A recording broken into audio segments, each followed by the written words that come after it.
Okay.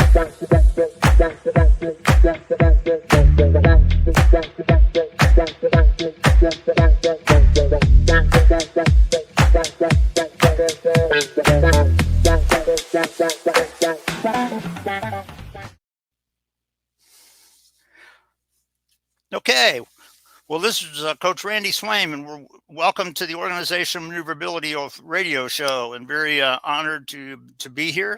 Very honored to have the listeners listening in, and I'm very honored to have a fellow colleague and a friend that we've known each other for about 13 years now, and very honored to have him as a guest on the show.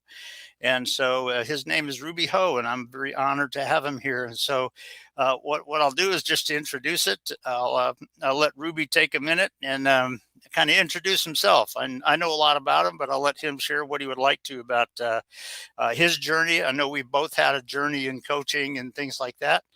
And so, Rubi, welcome to the show. Glad and honored to have you on it. Hey, Randy, first of all, thank you. Ditto, by the way, both on the friendship and the professional relationship we had for the past 13 years, for you just taking time, and thank you, audience, for listening in. So the short of it is I've been playing in this realm we'll call coaching now for 15 years across multiple industries, and definitely has evolved from what it was when I left corporate America back in again 15 years ago, and what it's become. We'll talk a lot more about that today. So anyway, thank you so much, Randy, for having me. Cool. Well, I'll tell you what, it's an honor to have you, and I'm glad that you're here.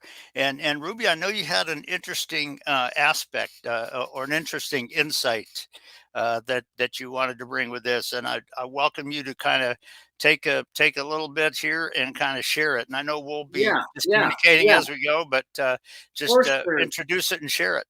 Thank you so much, and I will digress a moment and say. Everything I share definitely based on firsthand experience and my journey, and no disrespect to anybody in the profession of coaching and what they do or anything whatsoever.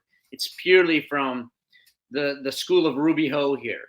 And if we rewind, Randy, if we rewind a little bit back, coaching was such a new term, especially in the professional realms. And so we had everything from life coaching to executive coaching to mental coaching, you name it. And executive coaching has definitely, in my view, transformed throughout the years. And you know, Randy, way back when I was an adjunct professor, at the same time helping people learn how to become executive coaches and just working in corporate America. And so while executive coaching on its own is very relevant and helpful, and what I have experienced throughout the years especially is because my evolution of first starting with individual contributors, and then with managers, and then with directors, and then with VPs, and all of a sudden I'm in boardrooms, to the point where 100% of my focus has really been with senior leaders, especially for the past 7 years at least. Is this evolution of from executive coaching, what I was purely, to now what I call myself. I call myself the company coach. And when I say company coach, it is the focus on both company performance and company leadership. But hang with me. The relevance of leadership is still very, very relevant, but it can't decouple company performance. And so I term it the evolution of my role of what was 15 years ago executive coaching, all the way now I truly call myself the company coach. And so I specialize in performance and leadership. And Randy, so I call myself an enterprise performance coach and enterprise executive coach.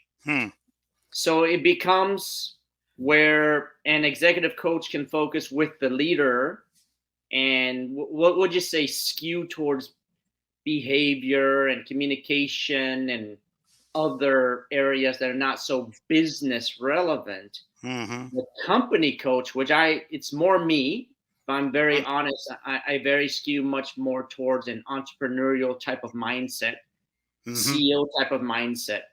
Yeah. And so it's a right balance. And so now my evolution per se is really working with leadership as they drive performance. And I'm not saying leadership, the component of how you lead is still very important. Mm-hmm. But when it comes to company performance, I say this respectfully, leadership is a secondary, very critical byproduct. And so company coach, that's the Yeah. evolution. Yeah, and it's interesting, Ruby, the way you describe that, and very much in the way that I think as well, because you know what, it's not just about going with an academic picture in your mind as to what my coach is supposed to do. Right.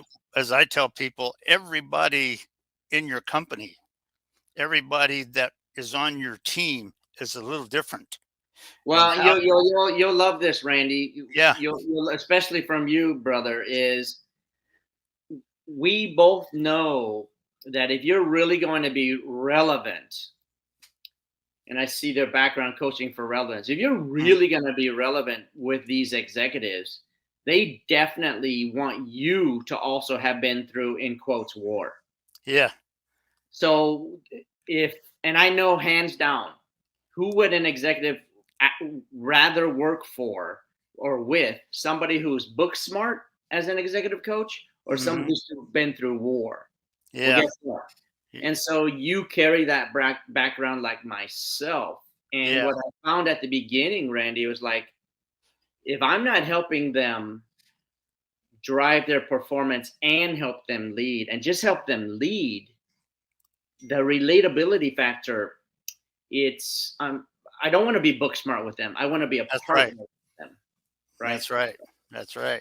And one of the things, and I'll kind of throw this out from a neuroscience picture, but what you're saying is exactly right.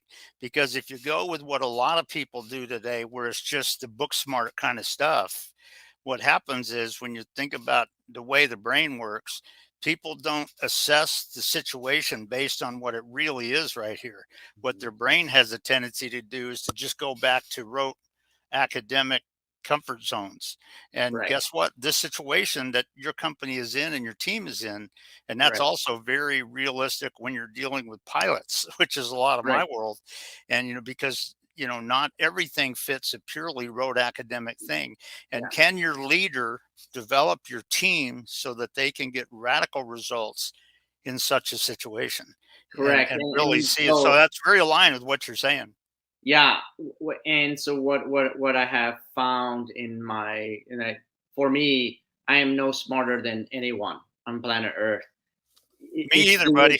the but yeah, brother. It's the exposure though. Now it's Hmm. like I've been very blessed, very blessed and privileged to work with over 86 different type of organizations across many different industries. Hmm. And then all of a sudden there was this point now where holy cow, somebody like me who was versed in how to be an executive coach all of a sudden became competent in seeing the same types of methodologies and strategies and business models and processes and organizations as it pertains to company performance. Hmm. And then there was that tipping point for me where I was two things happened. With that tipping point, I realized, holy cow, I'm no longer just an executive coach.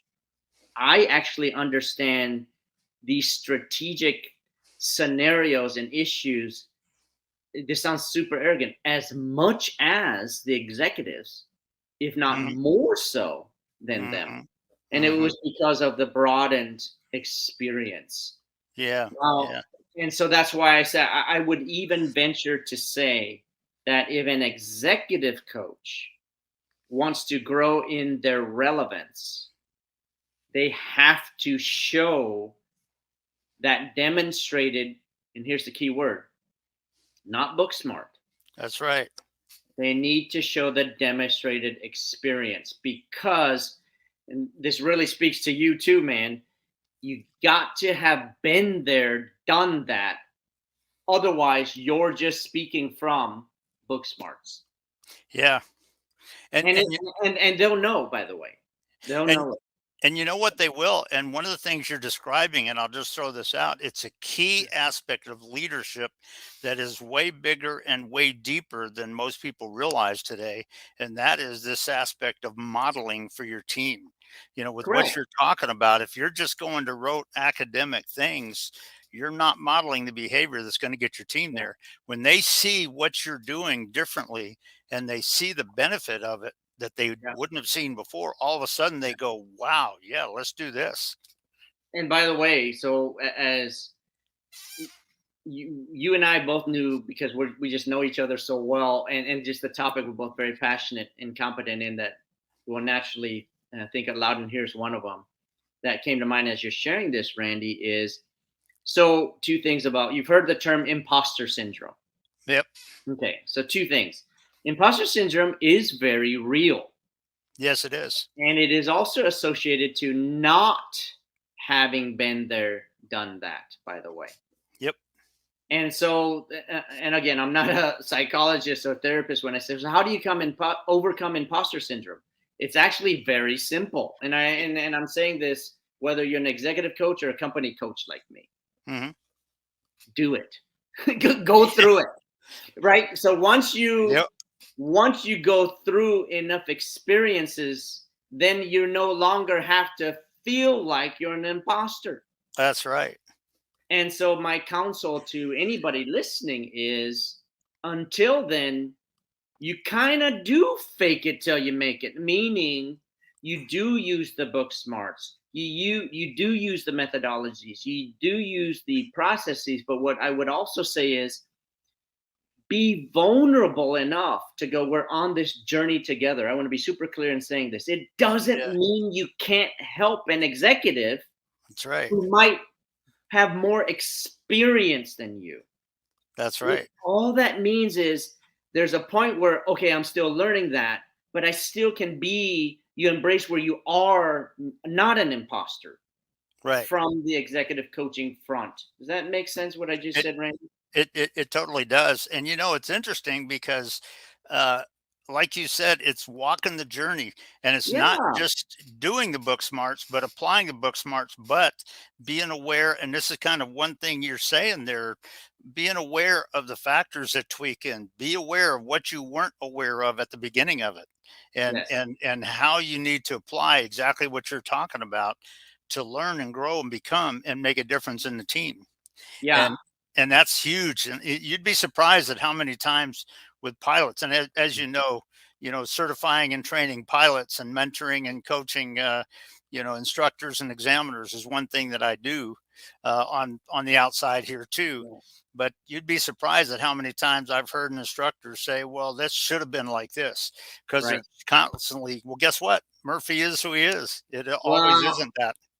that's what I love about you sharing these common parallels, because I know you talk often about organizational maneuverability. Hmm. Well, guess what? This is exactly that. We can Yes. have, there's a difference, as you well know, preaching to the Hmm. pastor here, and I sympathize pastor here. Well, co-pastors. Yeah, co-pastors, Randy, but organizational maneuverability happens through experience, not through a book. That's right. That's right. And so the more actually accelerated growth happens through experience, not a book. Yep. And what comes to mind is I call it here's I call it the ideal blessing. An ideal blessing for any coach Hmm. is to have so much business they can't keep up. That's called an ideal blessing. Yeah. But how does that happen? Yeah, if you want the sustainable way, the repeatable way, it is embracing the issues or problems at hand that the executives that you partner with are dealing with at the enterprise level, and what Hmm. that relevance is to them as the individual leader. And when you get really, really versed and good at it, then the word of mouth growth will happen on its own. Yeah. And then Yeah. all of a sudden, what happens is you become that organizational maneuverability dude or dudette. Hmm. And so, full circle back, that's what I mean as it pertains to company coach Yeah. versus executive coach. And between you and me, Randy, I believe that I'm going to make a bold prediction that the evolution of Uh-huh. executive coaching is company coaching. And I think there's a lot to that because it's that application part of it. It's Right. not just filling a square, Well, which think about this. So yeah, you've heard the term VUCA. yeah, sure have. So volatile, uncertain, complex, and ambiguous. Hmm. We are in a world that is more VUCA than it has ever been in our lifetime, That's brother. true. That's true. So not only do we need organizational maneuverability, how do you answer the question? And I love the tagline that you have: coaching relevance. Hmm. Coaching relevance is we're helping not only the leaders but the organizations that they lead handle both survivability and thrivability as it Yeah. pertains to VUCA. Now, Yeah. here's a fun question: Okay. who on the inside has those chops to help the senior leaders do that? Hmm. And the answer is no one, That's because right. they're actually part of the organization. Yes. So that's why the evolution of executive coaching to company coach is a significant deal, because I'm very, very, very blessed to the organizations that I do serve Hmm. as that. Yeah. Um, And let me ask you this, if you don't mind me asking, you don't have to Absolutely. share anything Yeah. specific from an organization that you worked with or anything like that. Yeah. But what do you, just in your experience of people, because I've had some too, I'll just share one thing real quick, but here in a Yeah. minute. But what are some of the things that you saw as really standing in the way of your clients being able to overcome that and get there? Brother, And we how'd you kind of do that we in need a to general expand sense? this, maybe have drinks in hand, because there's some fun conversation. But Okay. yeah, but let me give you some leadership ones, and let me give you Okay. some company performance ones, because That'd be great. they're all existing right Yeah, now. they are. They are. Let me give you a leadership one, Okay. and it is very, very. I'll give you heck, two or three. But Hmm. the first one is this. I call it the big A, and there's actually an expert I know in the UK. Had a conversation with him. He specializes only in this, and that is alignment. Yes. Yeah. So, somebody who's not privileged or in working with a lot of corporations might not see it so clearly, Mhm. and might think, well, you have a CEO, you think it would be so easy to get a company aligned. And actually, it's very, very, very hard. When you have typically type A leaders owning their verticals, nobody wants to be the support. Right. Everybody wants to be the lead. So you're Yeah. trying to drive alignment. If you have misalignment, then you have 10 different strategies and everybody working on all 10 because nobody's converging to one. That is Yeah. huge. Yeah. Well, if you have misalignment and you have 10 different strategies, you know what you have? You have 1,000 different priorities, not one. Right. And so now you're already stretched thin. Mhm. So you think from the leadership side, let's say you and I, Randy, we work with one vertical out of the 10. You get one, I Mhm. get one. Okay. But we already see how misaligned they are. So, Mhm. as an executive coach, not a company coach, as an executive coach, you know how hard it is to align the rest of the verticals, who, by the way, you or I do not work with? Yeah. Yeah.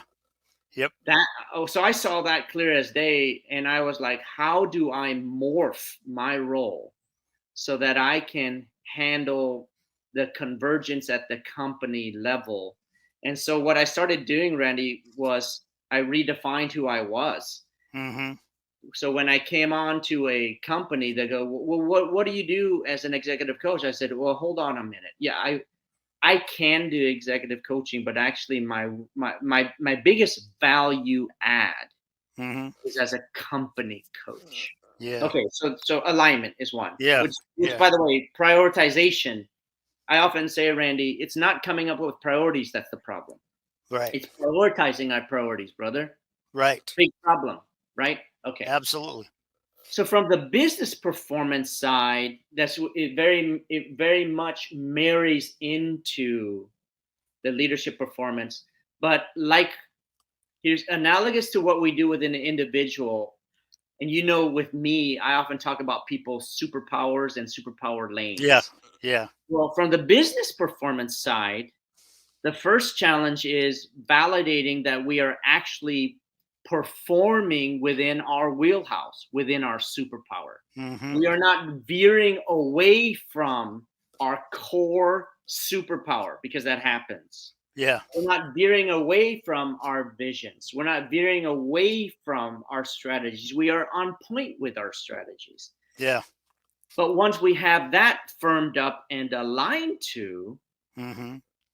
and this is where even HR folks will say, well, that's kind of our role. Well, kind of, yes and no. Yeah, that's true. What I'm about to say. Yeah. Matching our talent to deliver on the right strategies. And here's a key word: fit the Yeah. right strategies. So Yeah. that is actually a little different. Yeah.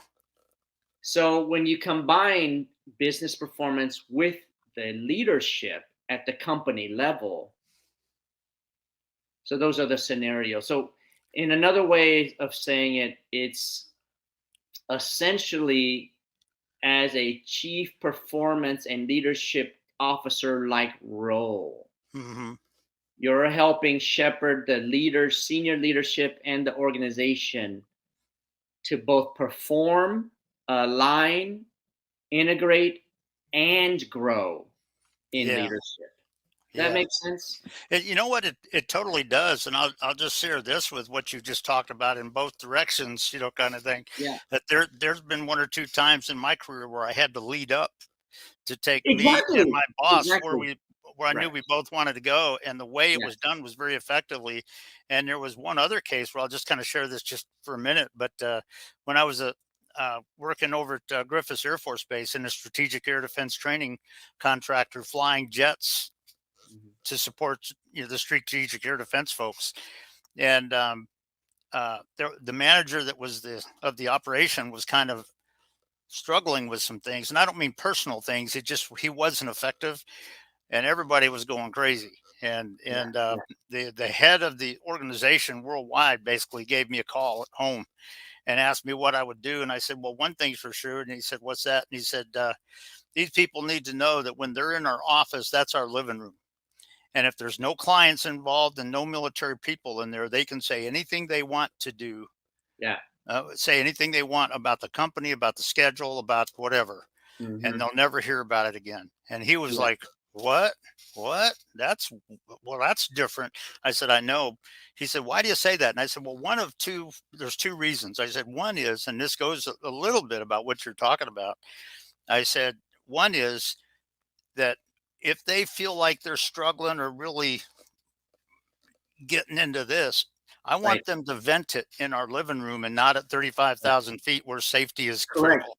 And he looked at me and goes, well, that's a good point. I said, I thought so. But I said, the second point is even more critical. And he said, what's that? And I said, the second point is if I'm going to lead these people, I have to know what they're thinking and I have to be Exactly. willing to listen and communicate with them. Right. And the phone was very quiet for about 10 seconds.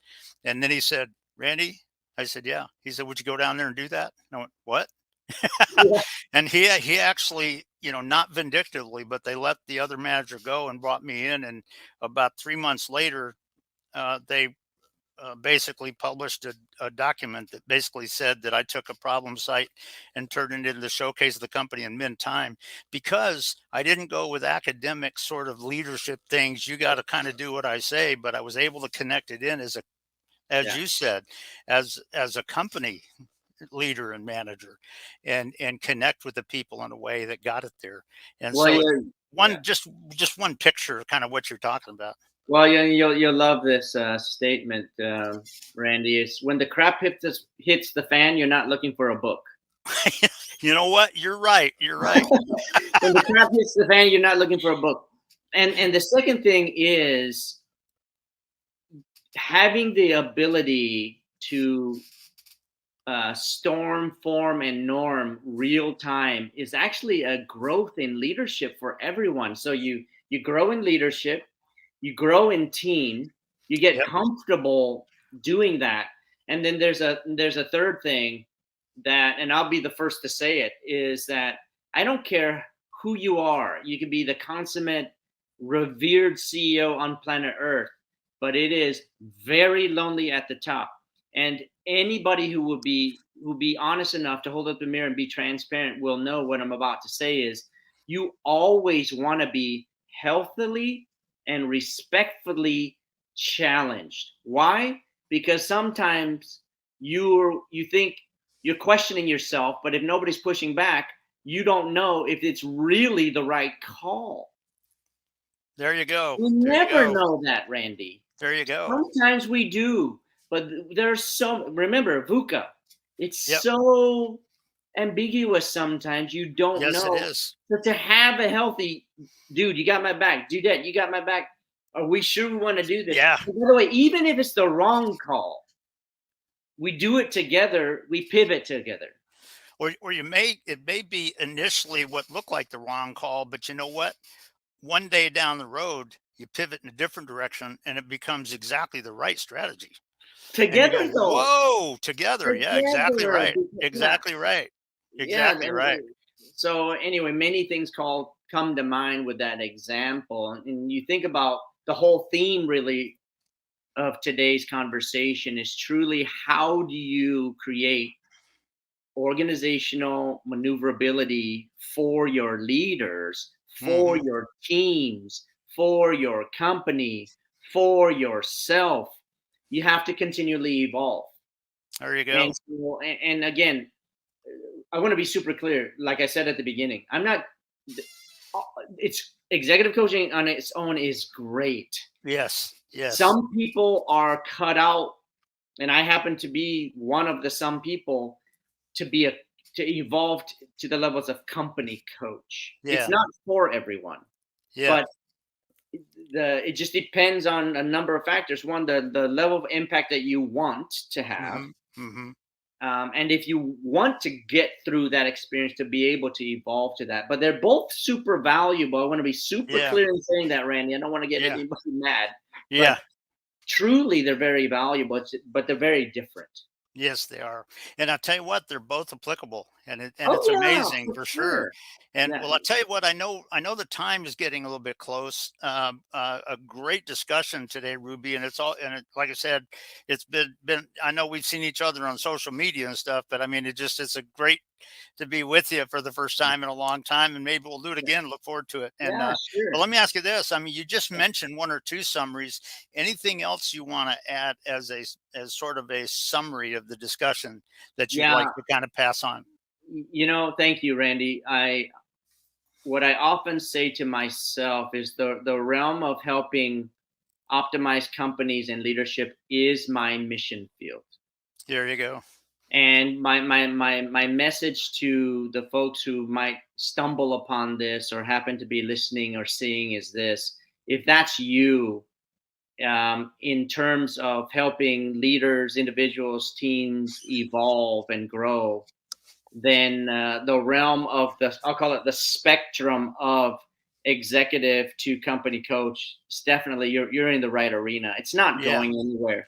We think Yeah. about the times right now of chat GPT and AI, and but guess what? So long as there are human beings involved in businesses and organizations, they're gonna need this. Yep. So I And was like, hope keep and hopefully keep they'll that be burning involved for a flame. long time.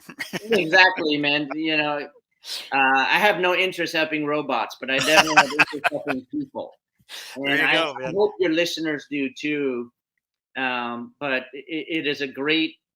I've been very blessed to be part of this profession, and you too, Randy. I would have never met you. So, that's my message. Is like, this is definitely the realm of the spectrum of coaching to help others. Cool, cool. Well, I tell you what, that's awesome, and you've been such a blessing on it today, there, Ruby. And let me just take a few seconds here and just kind of share with people if somebody would like to reach out and connect with you or anything like that. I don't know, on LinkedIn or whatever, on your website or whatever. If there's anything you'd like to share as far as how to perhaps reach out to you, feel free. Yeah, really easily. It could be at rubihocorp@gmail.com, RUBIHOCORP, or Ruby at the Ruby Ho Group, or you can Google Ruby Ho and I'll pop up. Pretty Okay. easy. But reach out to me anytime. I really genuinely mean that. Sounds good. Well, I tell you what, Ruby, I know it's been a great show for the last 30 minutes. We'll go ahead and move on to other stuff if we need to.